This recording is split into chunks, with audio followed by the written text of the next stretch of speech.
so excited.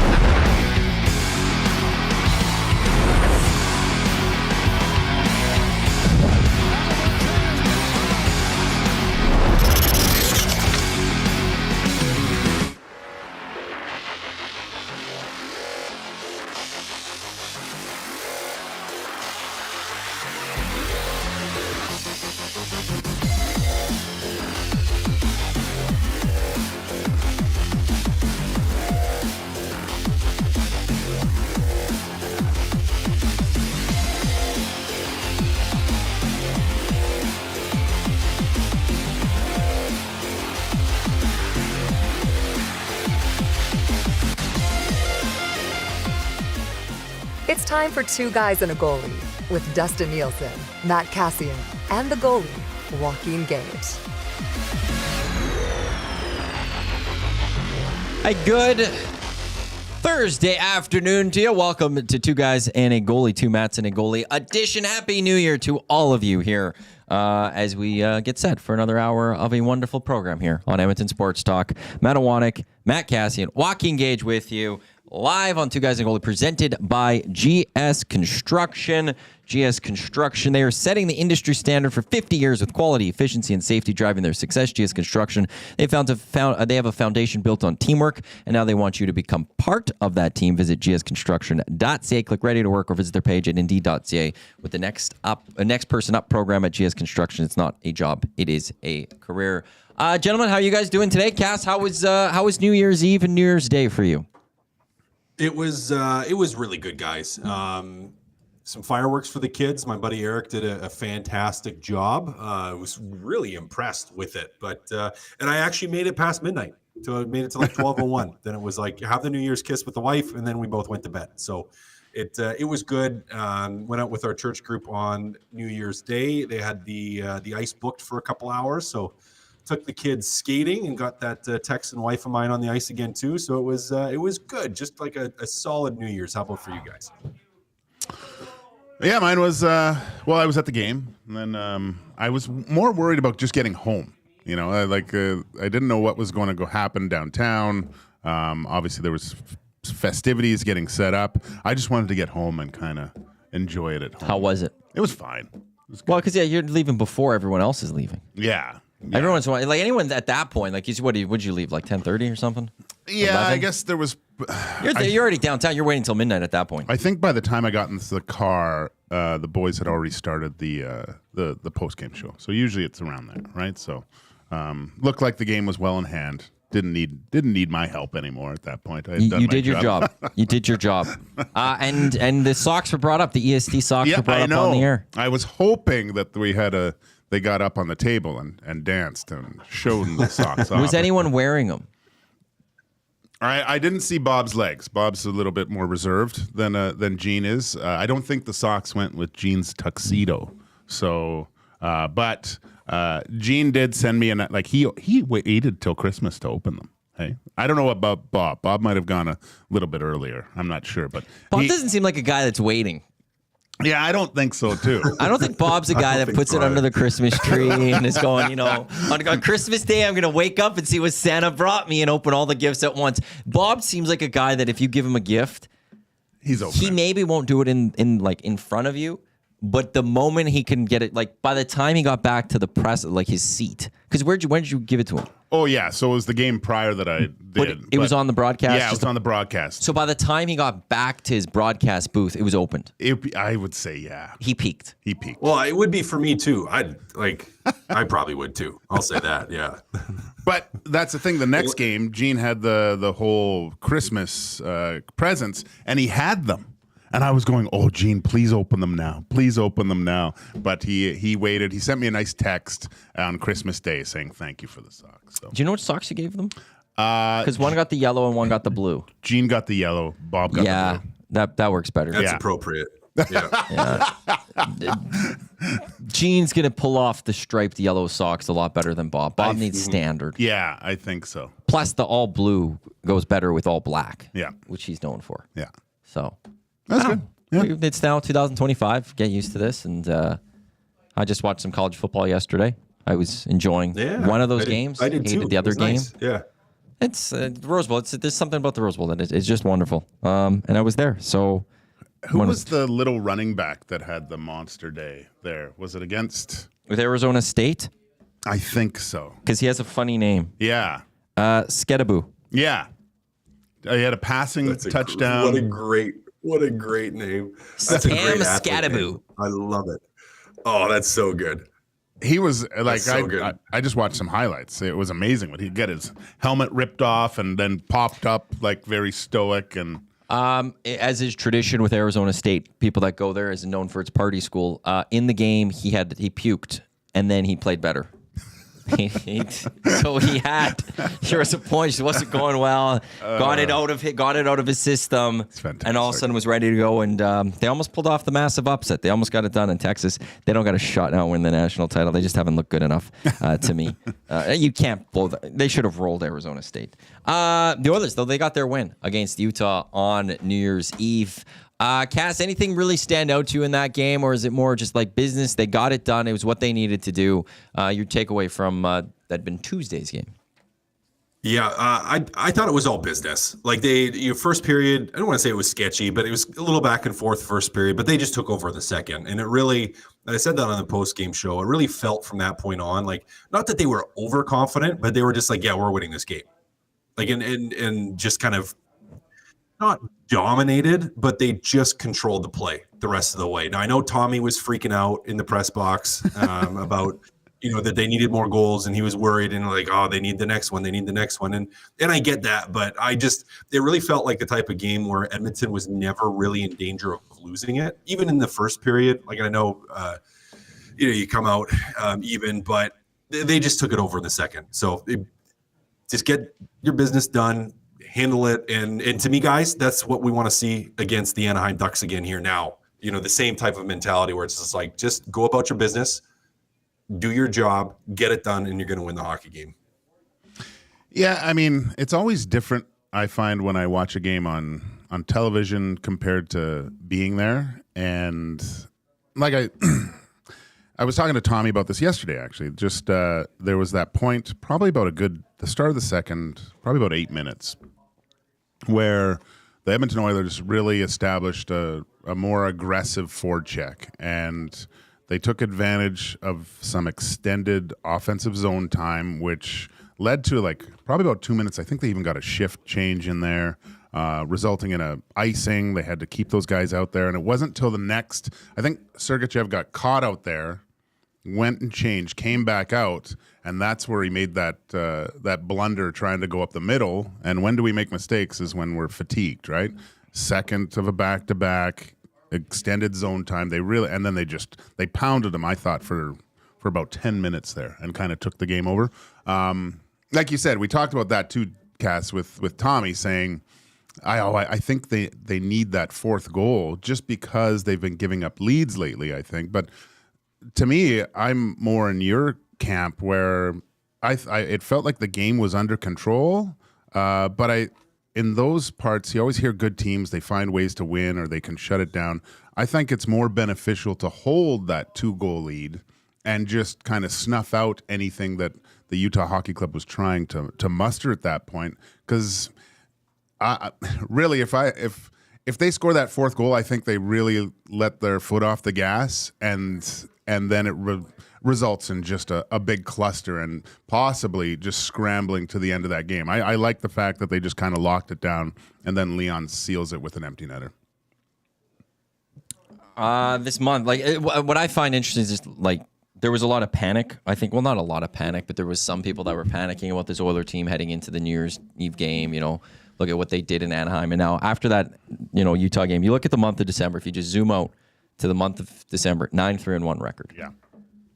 That's an unbelievable record. And it's just funny how just this short little period of time causes just utter panic with some people in Oilers Nation. But they're a very good hockey team. And now Anaheim coming up next tomorrow.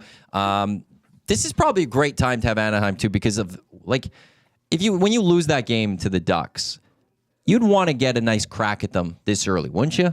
Oh yeah. Yeah, this fast. I think so. And that's we talked about that in the Oil Stream post-game show as well when we did our look forward at the end of the show right before the brand new year started was like, now ideally you would have just beat them the first game too. But with that loss, I feel like you're coming into this one and you're like, there's no way mentally you're telling yourself there's no way we give these guys more points. Like we have to dominate. So I kind of feel you've set yourself up, at least you should set yourself up for a good night heading into it emotionally, where you're like, yeah, we're going to roll these guys and we can't give them a sniff. That's got to be the mentality. I can't imagine it being anything else in the dressing room. They'd be looking for just pure domination, wouldn't they? Or do you go play your game and not think it too much about what happened on Sunday? I think there's also kind of a switch that gets flicked after you hit January in the hockey season, right? So, and I think with these, more so with the Edmonton Oilers than a lot of other teams, just, okay, we're getting closer to game 83 here, right? So like anything, you want to refine your game to where it's clicking. And I really think you're going to see although the month of December was really good for the Edmonton Oilers, I think you're going to see a lot more consistent play because they know the finish line is getting closer and closer, right? I always felt that way after Christmas. It was like, oh, okay, we're almost there. Like I want to get to playoffs as soon as possible. But that was my kind of mentality as a young player. But as you get older, you go, okay, where am I? Where's my game at? How much further do I have to go to get it to a place where to have the ultimate success in trying to win a championship? Well, the other thing, too, about the calendar flip is now what's next, though, on the schedule that most people look at. Like, I know there's the Four Nations will have that break there, but it's the race to the trade deadline. Mm-hmm. It's the race to improving your teams, waiting for which teams will bottom out at a certain point where they'll start giving up on this season, which teams are going to get the first shots in to try to fix their team and bolster their teams and kind of set the pricing. As we go into this, because the Oilers game 37, so we're closing in on 41, which is the halfway point of the season. But by the end of next week, they'll be at the halfway point. I'll start with you, Cass, and then go to you, Gage. Or prioritize, a list of what Stan Bowman should be looking to try to accomplish in advance of that deadline in early March, as you see the team right now. Yeah, well, still that top four defensemen on the right side. I think that still has to be priority number one. Priority number two would be to add some physicality in the depth. So in your third and fourth lines, if you can add a player that can bring a little bit more nasty, maybe a guy that can play center on that fourth line that plays really physical and simple. You don't need a guy that's going to get points, but a guy that can just play a hard, scrappy game. That to me would be priority number two. And those would be the big ones. The defenseman's the glaring one, guys. I don't know how anyone could have something else on their list at the top for Stan Bowman. To me, those are the two big things. Yeah, I mean, I agree with you, Cass. It's got to be that top four puck moving defenseman. I don't know where we are with cloning technology, but I guess if you want another Ekholm, if you could, right? Something like that, or Ekholm Light is what you want.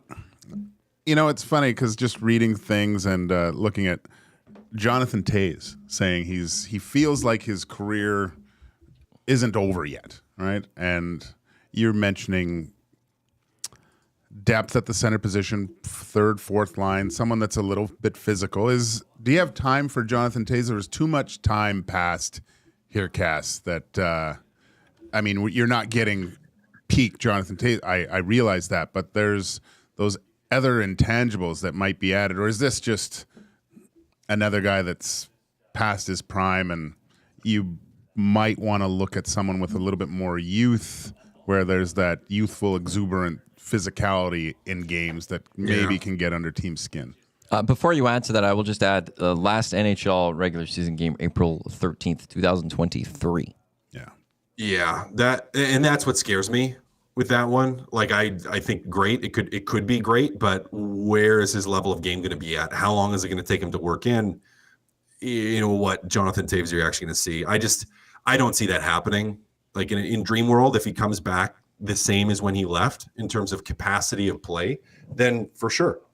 Yeah. But there's just too many intangibles where you just don't know. You just don't know. Like you want to call taking a flyer on a guy, that is taking a flyer on a guy. So I can't see that happening. Could you do a PTO? Would you have time for a PTO for Jonathan Toews coming around and being around the team practice-wise and seeing what he is?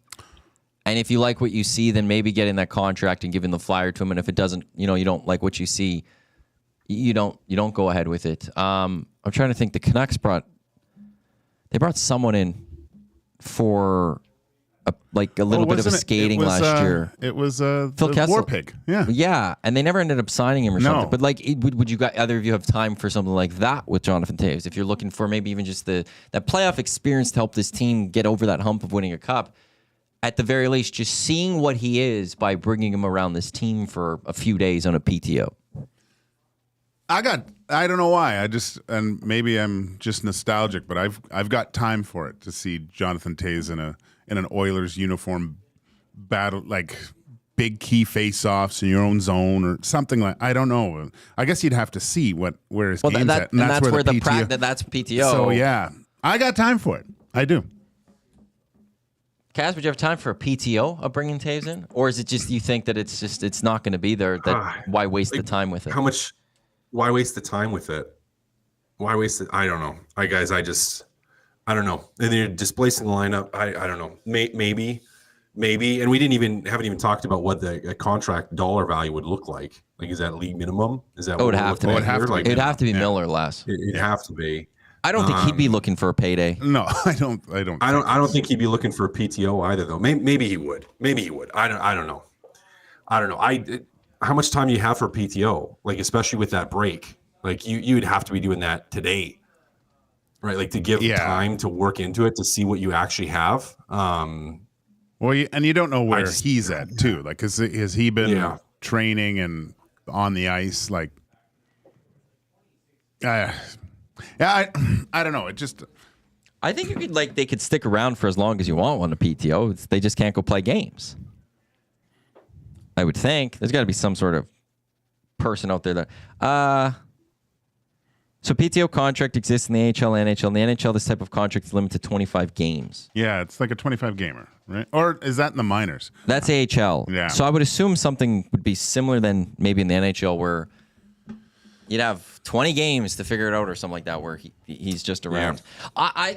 I lean more to I don't know why you would do this for the Edmonton Oilers because everything would have to go right for it to be successful and useful for this organization. And there's just a lot more likely that his legs aren't going to be there. He hasn't played in so long. But then there is that Four Nations break. I don't know what the CBA or what the contract is with that time. If it's mandated, 2 weeks off, there's no practices, or if they're allowed to practice for 2 weeks, that changes things a little bit. And get him in on that time. If it's full practices. Yeah. The Oilers are only missing 3 players. I don't mind the idea of, hey, take, over a course of, week and a half. I just don't know how much practice time there's because it was supposed to be the All-Star break. So I'm assuming there's a certain period of time where the players are going to be able to go away. Yeah. But I'm looking to just do something in that time. And I mean, talking to my buddy Bob Stauffer, he was saying how Evander Kane is his time schedule. He said is looking closer to March is when he's coming back, which is I think perfect, right? That's kind of what you want. Has to be. If you see him skating on the ice, if the Edmonton Oilers, like if you're an Oilers fan, like no, you just start screaming. Like if you run like the part of the staff people in Rogers Place and you see Evander Kane going there, it's like pull a fire alarm. Like get him off that house. Get him out of the building. Yeah. Cap purposes here. Do not have Evander Kane come back soon. Like no, you can't do that. Just cure as much cap as you can. Have him come back later. Go full Golden Knights and Lightning. Because here's the thing. People may not like what those teams have done, but the thing that they've done that the Oilers have not done yet is actually go win a Stanley Cup. Maybe just get our friends over at GS Construction to start doing a ton of road work right outside his house where he just can't leave. Just a big, huge pit. Just get a truck that has to always... Yeah. Do some water line maintenance or something around it. I don't know what it would be, but just keep him home. Stuff that he has to stay around the house too. We need someone home because if there is an issue with this, it might flood your house. Yeah. So somebody needs to be home at all times. And just keep for the next 2.5 months. They'll have a truck that just is ready to go as soon as Evander leaves. They'll go in front of him, and at a certain point, like four ways, and on a one-way road or something, 4 ways, and they'll be stuck there for a bit. Oh, that's good. Yeah, you'll just have to go talk to them and get that done. But I enjoy the lead up to trade deadline, and now we're into this. K. Gill in the Nasty Chat says, do you guys think it's wise for Edmonton to wait for so long to upgrade their defense? What if they miss out or no D-man of great nature is available? They're obviously looking, you know, that there's, and I think those discussions have been had with certain teams, but like you said, Maddie, you're getting to a point where in the regular season, I think after the month of January, where you see some separation with certain teams. And if you're targeting certain guys that aren't, their playoff window is closing a lot quicker, that's where I think you might see a trigger being pulled where, yeah, I don't like, although it's great for TV and I loved it back in the day watching, you know, the trade deadline day and seeing all the movement, but I'd rather see a guy get moved earlier just to acclimatize himself within a new team, a new group, and just get comfortable. Sometimes it does take a while. We've seen that in the past. Just guys coming here from different organizations from the beginning of the year and seeing how long it takes them to kind of get comfortable within the team. Sooner rather than later, I would say would be the best bet. Oh, without question. And you know, you still have more availability potentially. You know, hopefully you can go and get the guy you want versus being stuck into, oh, well, this team already moved on this team moved on that, and maybe you're not getting into a bidding war. Now, teams know that going in, and they obviously want to get the most return for anybody that they can, which makes it difficult. It's not necessarily easy to do it early, but ideally, yeah, I mean, the sooner you can get that done, if you're going to be able to pull the trigger on something, I think the better. Like, guys, I would love it if it was in the next 2 weeks. I don't think it happens, but that would be great. Well, one of the biggest issues for that is you need another team that's ready to just make that trade. And it's not as simple as, well, the Oilers should just go get a defenseman. They need to go find a willing partner to trade for said defenseman. The other difficult thing, and I'm still trying to learn Puckpedia, and I'm struggling with this. When you look at upcoming unrestricted free agent defensemen, it's not a great list. And so, like, that's the part here where I look at it and go, like, the other part of Carmen or K. Gill 39's message was, what if they miss out or no defenseman of great nature is available? The second part of that, what if no defenseman of great nature is available? Do the Oilers have to make a move no matter what for defense? Do they have to, even if there's not a player that like we right now sit there and go, that's a home run player they need to go target, do they still have to just go make a move for defenseman? Or could they stand pat if there's just no player that, you know, we all sit there believe is a good fit for this team? You know, I know like Savard out of Montreal has been thrown out there, and there's a lot of fans that don't like Savard and want the Oilers to stay away from Savard. But do you go get a player like that just to make a move? Or can the Oilers go through a trade deadline not addressing that position and go in other places just because there isn't that player available for this team that they deem is worthy? So they kind of did that with Stetcher last year, is what I'm hearing, kind of, right? They went and just got a little bit more depth at that.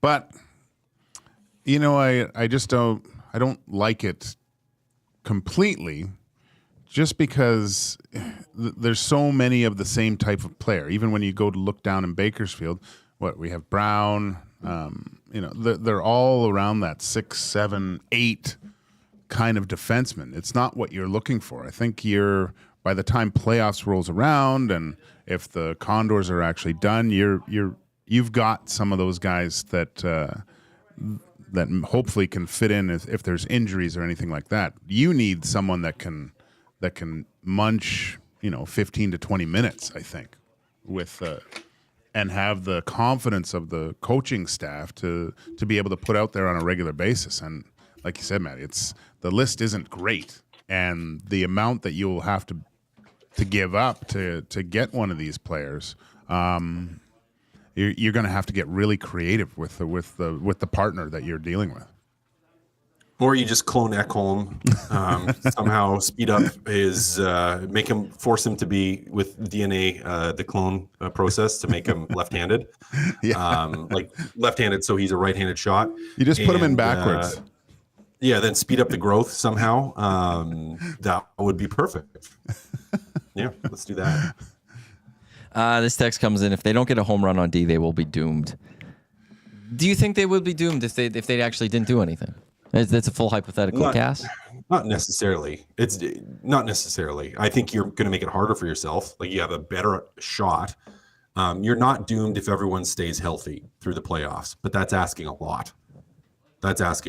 So you're not doomed, no, but you're going to make it harder for yourself.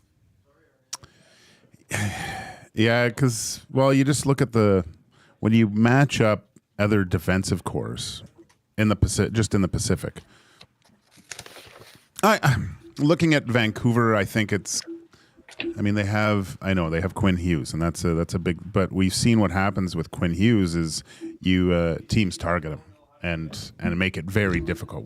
You barely noticed Quinn Hughes, I think, after about game 5 against the Oilers, just because of the abuse he went through the Nashville series, and then the Edmonton did not make life easier for him by any means at that point. But the one that you worry about a little bit is that Vegas decor, right? And the eventuality of looking at who I think's probably going to be in the Western Conference Final is the Winnipeg Jets, and their decor is really solid as well. So they're every time, except for the Vancouver Canucks, and you're looking through all these possible partners in that first few rounds of the playoffs.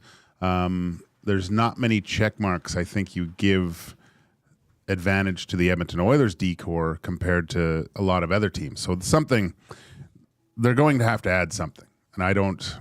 Whether that includes, are we looking at a possible Jeff Skinner move or something? Or, that's very difficult to do. I mean, the top prospect, which I don't want to see gone, just because hearing good things about Bo Akey.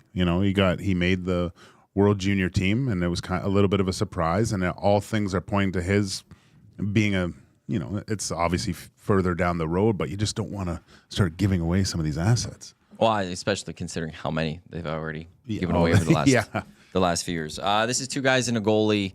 Matt Awanek, Matt Kassian, Joaquin Gage with you. Presented by GS Construction. Let's get to Hire It or Fire It, which is also brought to you by GS Construction, who are hiring now. Become part of their great team today. Visit gsconstruction.ca, their page on indeed.ca. For the past 50 years, the foundation of GS Construction has been built on efficiency, quality, and safety. Take your career to the next level. Join the team at GS Construction. Okay, Hire It or Fire It. The Edmonton Oilers, they will get over 8.5 points in their next 5 games. That's 10 points up for grabs. Their next 5 games. It is the Ducks tomorrow. It is the Kraken on Saturday next week. They're in the Kraken. It's a road game on Saturday, and they continue a road trip going to Boston, Pittsburgh, and Chicago. So again, Ducks at home, Kraken on the road, Bruins, Pens, Blackhawks on the road. Cass, Hire It or Fire It. The Oilers will get more than 8.5 points in these next 5 games. More than 8.5 points. So basically 4 wins and an overtime loss. Yeah, I gotta fire it. I mean, that is a big ask. That's a big ask. Now, I would be happy with 8 points. I think you should be able to win 4 of them. That's realistic. It's tough, guys. Going on a 5-game, and this would put them in another 6-game win streak, right? Because they just won one. To string together 6 in a row, I gotta fire it. I'd have the over under at 7.5 if I was picking it. So I'm gonna fire it. Well, I have to hire it because I think I said they were going to win all 6. It's winnable. They're winnable games. Doable. They're all winnable games. And last year, by the way, they were 11-0 in the month of January. Okay, so and it's weird because I'll say the toughest of this whole next 6 games is the next 2. Just because at home, and then they jump on a plane right after and go play Seattle, right? So back-to-back nights is going to be a little bit difficult, but definitely doable. And what we saw from the bounce back after the California trip, I think it's a little bit encouraging. I might not go all 6. I'm going to say they'll go 5-1. Which would then be the under of my 8.5. Be over. No, because I'm doing the next 5. I didn't put the 6. Oh, you didn't? Okay. Oh, that'd be under. So unless they lose in overtime, you think if the loss they have is in overtime, puts it at the over? Yeah. So eight. What do you say? 8.5. 8.5. So it's to be over. That's either sweeping 5 or winning 4 and losing in overtime in the other one. So I guess I went with the 6. So So I'm firing it, I guess. So they lose the regulation. Which is okay. So Gager thinks it's these back-to-back coming up here. This is where he's got the worry. Cass, when you look at the schedule, what would be the biggest, and worry is maybe not the right word, but for lack of a better term right now, which is the one that gives you the pause to go all 5? This is the one that's going to make it difficult to hit the 5. Well, make it 6 straight. Well, I think Boston, for me, that's the easy one. They play that aggressive style that can cause some problems for Edmonton in their defense. Their fast team. Seattle is, I think, a decent team too. Not as concerned about Pittsburgh, not as concerned about Chicago, not as concerned about Anaheim. So Boston really is the one for me that's like, okay, if they want to string all these wins together, Boston is the big one. When you look at January, like the start of the month, points to be had. To end the month, with the way especially they're playing right now, it's Vancouver, it's Buffalo, it's Seattle, it's Detroit. It's a very nice thing. Yeah. But after these next 5, it's the big Amazon Prime game for the Edmonton Oilers. It's the LA Kings coming to town. Oh, no, that's not a Prime game. Oh, nice. It's Sportsnet West. Never mind. Nice. Maybe you'll be on it. Oh, maybe. Maybe you'll be on it. So after these 5 games, it's the LA Kings, it's the Minnesota Wild, it's the Colorado Avalanche. It's the 3 games. So grabbing these points here are going to be very crucial for the Edmonton Oilers. Just to, because the thing is, if you want division, you got to start making some ground on the Vegas Golden Knights, and that's why these 5 for me, I'm looking at it just like, can you go make up some of that ground by having another incredible January like they did last year, which I'm not thinking they'll 11-0. And, and I know it's something that you think about, but home ice advantage, I think, is key. Those having 2 Game 7s on the road, and although they won one of them, just if somehow if Game 7 was back here in the Stanley Cup final, just the dominance of how you look at the stats of what specialty teams and how the Edmonton Oilers operated at home opposed to being on the road. They're probably Stanley Cup champions, right? So, hire it or fire it. Canada will medal at the World Juniors. Cass, I'll start with you. Oh boy, this is a scary one. I gotta hire it. I think they still do, but fellas, they haven't looked very good, have they? They haven't. No. There's a lot. We were talking at Belzy's place about Cameron, some of his quotes saying, "I can't do anything." And we're saying maybe he didn't mean exactly. Like, we're looking too far into what he meant and what he said. Maybe been taken out of context a little bit, but no, I'm going to hire it. Just because this is a lot of adversity. They've had a country telling them how poorly they are, and it's us against them everywhere here. I feel like after last game with the parade to the penalty box and just the realization of how disciplined that they're going to need to play to be successful, I think they medal for sure.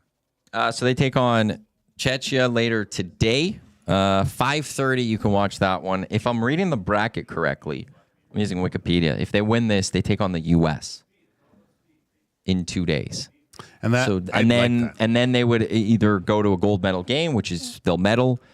If they were to lose, likely taking on Finland, because although Sweden's up 3-2 right now against Latvia. With just under 5 minutes to go, Sweden was up 3-0, and Latvia was able to gain 2 goals in the second period. So we'll see if they can find that third. But if Sweden moves on, likely Finland moves on, likely Sweden moves on, so it'd be Canada, Finland. And so Canada should be able to. They already beat them 4-0, so getting that medal, it's all about winning today, which is going to be the big one. Latvia is hanging on by the skin of their teeth here too. Sweden's been just pounding them. But the shots are 48-13. So with 4.5 left to go in the third. I do want to read something, a tweet Scott Wheeler. He's the national reporter, NHL draft prospects at The Athletic, that he posted earlier today. And just your guys' thoughts on this as former NHLers. A text from a pro coach this morning, quote, "Why doesn't Team Canada ever go on the ice?" End quote. Canada canceled its practices on December 27th and January 1st and has now canceled 2 morning skates as well. They haven't skated since the New Year's Eve loss to the USA. What do you guys make of the idea that Canada is just not getting on the ice and they're basically just playing hockey games? I'll let you go first, Cass. I think I know which way. Yeah. Like, I mean, morning skates, I kind of throw away. Like, I don't think those are a big deal. That being said, if you have 0 practices and you've been off the ice for a day, it's good to have them to get on the ice a little bit.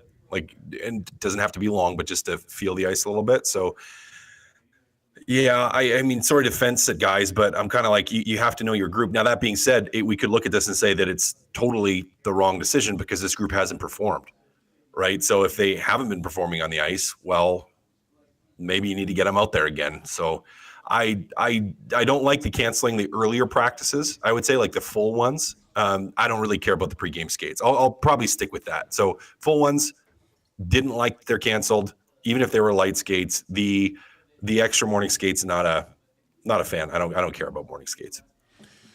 Yeah, I mean, it's different now with morning skates. I'm not like you see in the NHL. It's usually optional, right? They're saving everything for the game that night. I think just after some of the losses, if there was the opportunity to get on the ice as a group and have a practice, I think that's kind of important for especially the age of where these kids are. You know, there's a lot of pressure on them. Your coach at that point is like almost like a parent too. You want these kids to feel good about themselves. Maybe you just kind of have that a good fun practice, make everyone, you know, some chit chatter, things like that. Just get everyone in a different mind space and try to put what happened previously just in the rearview mirror and move forward. So maybe that's how I'd look at it as from a coach. But no, pregame skate's not a big deal. So fired. Either of you see much of Canada, the U.S.? I don't Little because bit. you're busy. Did you watch any of that, Cass? Yeah, I had it on, but I wasn't glued to it. Yeah. So I saw bits and pieces. Okay, because I was just like, what does Canada need to do differently to beat the U.S.? Not take penalties. Yeah, stay out of the box. One. Big thing. But they didn't look. They looked disjointed compared to the U.S. team. Like they were clicking, right? So, and that I would love to see a rematch, really, because just the celebrations went, I would say, a little bit too far with the U.S. team. And I know it's kids and they get in each other's faces, and that's kind of the beauty of the World Juniors. But man, there's a lot of bulletin board stuff to put on, or little clips that they could show just to light the fire a little bit if Canada does get another crack at those guys. One final one for hired or fire it, because we are in 2025. I'm going to go to this one. We're 70 days, 16 hours, 21 minutes, 40 seconds away from the Australian Grand Prix. We're 54 minutes away, 11 hours, 54 days, 11 hours, 21 minutes, 35 seconds from preseason testing. Hired or fired, Max will win the Drivers' Championship in 2025. So basically, Max or the field. Cass, Gage. Hire it. Max is going to win. Hire it. Max will win. Easy. Okay. I'm firing it. I think it's going to be I think there'll be about 5 guys. You're on the Lewis train again. He's on the Lewis train. I'm not on the Lewis train. If you give Lewis a car, you don't think he's going to challenge Max? I think Max I will think be Lewis challenged by had such a good car for so long. Yeah. I wonder. Like Freddie You Vasseur. said there's 5. Yeah, I think, both Ferrari drivers. Yeah. Both McLarens. You And have Max. Max. That's it. 5, right? But Could George get there? it depends on that Mercedes car. I'm not completely convinced, although they went well. And I'm wondering because I'm reading How to Build a Race Car, the Adrian Newey book. It's awesome, Cass. You'd like it. It's really Probably, cool. yeah. I'll let you borrow it. But I wonder what happens when he finally gets a hold of Aston Martin and can start like he can't do anything until March 1st, I think. So with the team, he's probably doing stuff right now. Let's face it. But when do you see his kind of footprint with that organization? Because the reason why he went there was the facility and what they're able to do and how more advanced they can do these cars. We talked with Tim Haraney too. When do they abandon the 2025 car? Because it's the rules and regulations for the car specs are completely changing for 2026, right? Yeah, because now where do you go if you're any of those teams? I know it's like the top team. Like if you're Red Bull, if you're Mercedes, if you're McLaren, if you're Ferrari, you got it. Like this is it. You got to go for this one still. That's what but how does that put you so far back for the next couple seasons, right? You don't want to be a complete bottom feeder. You don't want to be the full bottom, but you don't want to be the Mercedes here who dominated the last era and then came into this one and were right off the bat, couldn't figure it out. I can't wait. It's going to be awesome. So you've got, so Cass went with Max. You say field. If you had a pick right now, who are you taking in the field? I really think that Lando made some huge steps last year. A little bit of him and Max aren't as. I don't think they're as close anymore. I think it could be Lando's year. Okay, there you go. Not Lewis, as you might have thought there, Cass. Anything else you guys are looking forward to in 2025? Like. It's the odd year, so there's no Olympics, there's no things like that. Is there anything sporting wise that you guys are very excited for? Is the Four Nations something that you're marking your calendar down? Anything, or is it just see how this year kind of plays out? I'm excited for the Four Nations. I'm hoping it's as intense as I hope it's going to be. Like I would like to see some intensity there. I'd like to see some swagger from the teams and some national pride. That would be fun. So yeah, I would say that I'm kind of circled that, and then you look even further forward just to playoffs in the NHL, because how can we not get excited about that? So I'm pumped about that, and I'm pumped for the Elks. I know that's even further away, but always excited for CFL action. It's for the whole year though, so yeah, it's going to be a fun year. Hopefully down at Commonwealth Stadium, need an early win. I'm going to go just because of my my limited knowledge of the CFL starting last year. I was a little bit worried coming in and talking about it, but I found myself getting really involved in the CFL, and now with the Elks and how much we're I don't know, is it a partnership between EST and the Edmonton Elks a little bit? But we have a good relationship. Yeah. We have a good relationship. It's not a partnership. I'm excited for that. I'm looking forward to seeing a team that has had its struggles over the past few years and follow hopefully their progression back to a playoff date next year. I mean, that's I want to see a really good football team. That's all. And just the weather being sunny at Commonwealth. I know you don't like the day games. Was it the day games? You like the night games? Oh, I have no problem with day games. I think when you have a season, you want a bit of things. Yeah. I love the night game. Okay. I love the idea, like the lights on, the players come out and stuff. I like watching even down south. The fact that there's now that technology where they have the lights flickering and stuff, and like when there's a touchdown happens and the whole stadium lights. I think it looks so cool, especially when it's just so dark. And in Edmonton, it's a little more difficult early summer to have the dark game. Well, it's actually impossible. Pretty much. Yeah.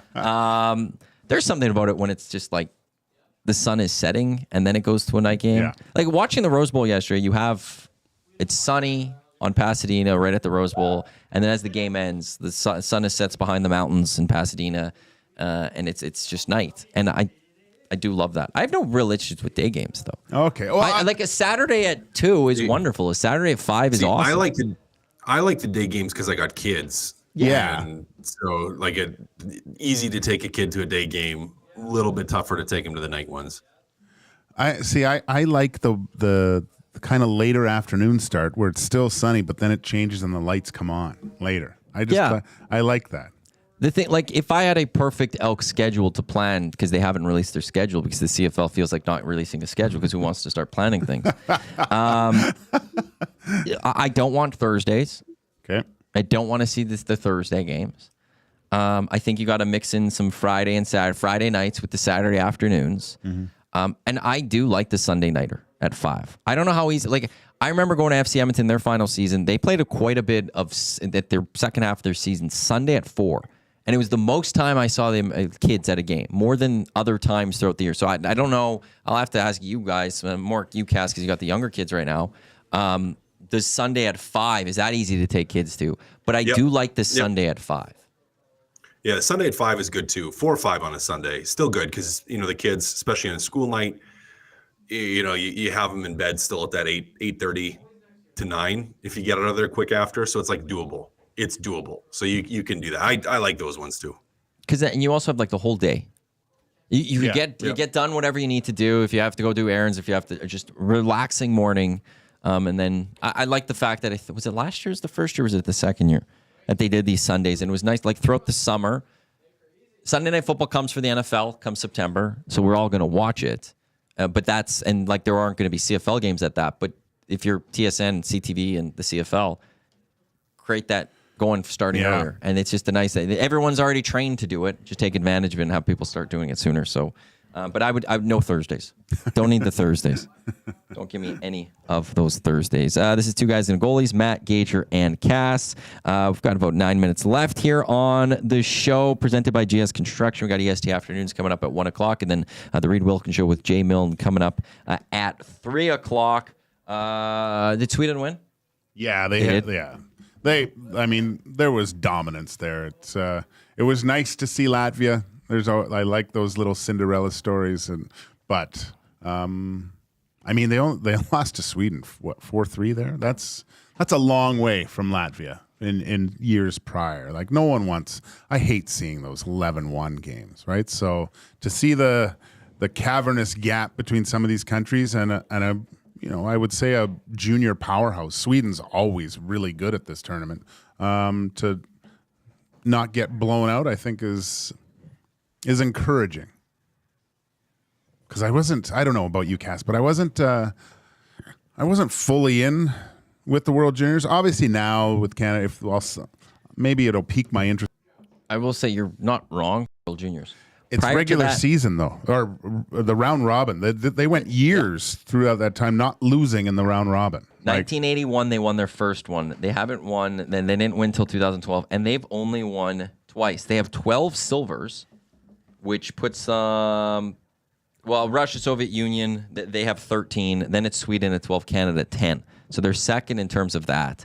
They've got 21 medals overall, which puts them third.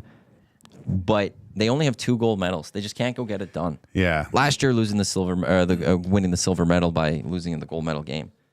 That's interesting. I didn't realize that they just haven't been able. No, they just don't win it enough. They don't win, but they just dominate the round robin. Like I think it was something ridiculous. Like they had a winning streak of like 30 games and just would lose. And once the medals came around. Once it mattered. Yeah, once it mattered. Once it really mattered and everyone really tried. Yeah. Cass, who was the big World Juniors when you were still playing junior? Who was the big dogs on the teams at that point? Well, those are like the classic teams. So like Phaneuf, Getzlaff, Seabrook, that group. Those were the guys at the time. Yeah. Yeah, that's I remember the one World Juniors in Saskatoon when Slaney scored.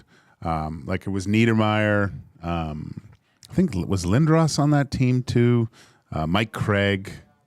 Like, those guys were for sure. Like, there was a lot of guys on that team that I always thought, man, for sure these guys are going to play in the NHL. Like, they're just so good.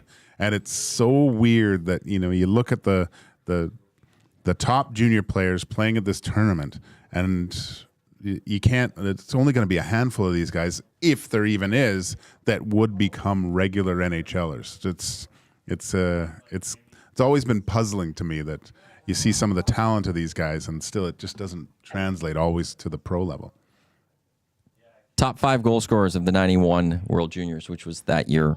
Doug Waite for the U.S., 19 points. Eric Lindros, 17 points. Pavel Bure was in that one, 15. Martin Ruchinski, 14. And Zygmunt Palffy. Oh, Ziggy Palffy. At 13. Pretty good players. Yeah, it's a good top 5 list. Then there's, for me at least, there's not a lot of... Michael Nylander was tied for 10th, actually, though. There's a few other players I'm not really fully familiar with. But that top 5, that's a strong showing out in Saskatoon. Canada winning its 5th medal at the time back in the day. Before we wrap up, I do want to... Coach Mike's text in. Back to the Edmonton Oilers quickly here. Just your guys' thoughts on this. Any explanation why you guys think the Oilers are 29th in power play opportunities? Why are the Oilers not getting calls this season? Is there any thoughts on that? Reffing is inconsistent. They probably should have more. I'll run with that.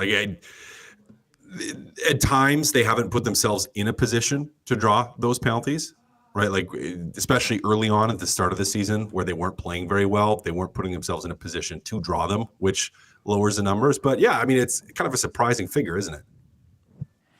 I mean, if you watch Connor McDavid, there should be at least 4 or 5 penalties on him every game, right? There's guys digging in constantly. The stick is parallel at the waist.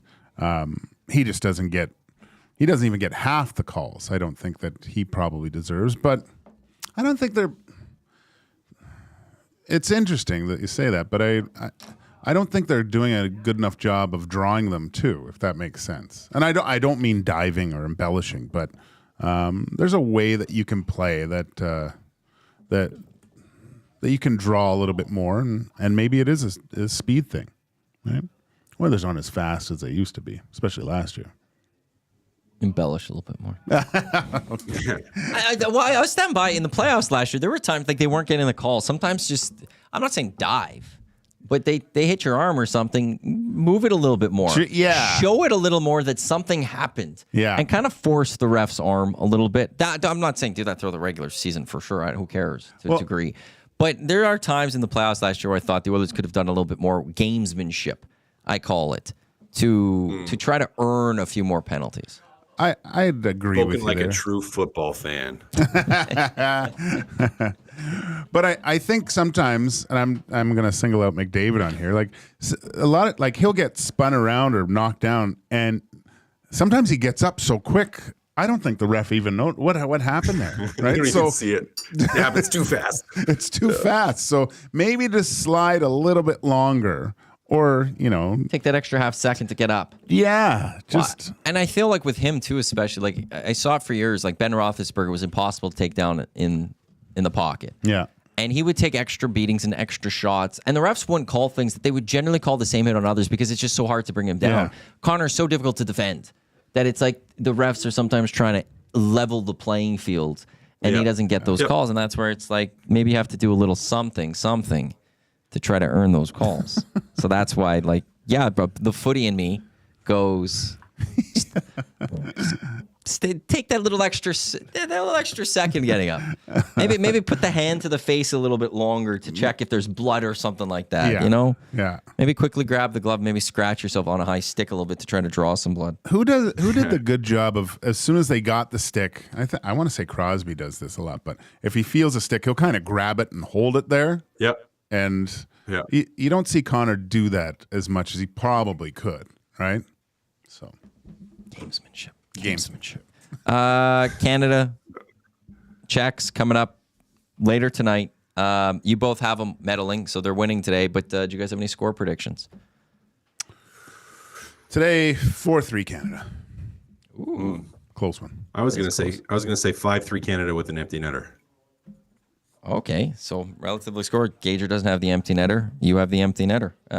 Canada will be breaths held for that game if it's a nice tight game going late into the third period. That's going to wrap up Two Guys and a Goalie presented by GS Construction for today. Up next, we got the EST Afternoons. What's on the show today? Well, we're going to dive into the World Juniors, obviously, today. Red Light District coming up at 1:40. We'll go over some college football too in the 2 o'clock hour. Sugar Bowl gets going at that time. Guy Flaming is going to be on at 2:20, and then we'll close out the show and set up Reed. Reed and Jay, they get going at 3 o'clock right here on Edmonton Sports Talk. Happy New Year again to everyone on behalf of everyone here at Edmonton Sports Talk and Two Guys and a Goalie. Thanks for tuning in on behalf of Cass, Gage, I'm Matt. As we said, EEST Afternoons with Hernan Gage are coming up in just a few minutes right here on Edmonton Sports Talk, your clear choice for Edmonton Sports. Don't go anywhere. They'll get going in just a few minutes.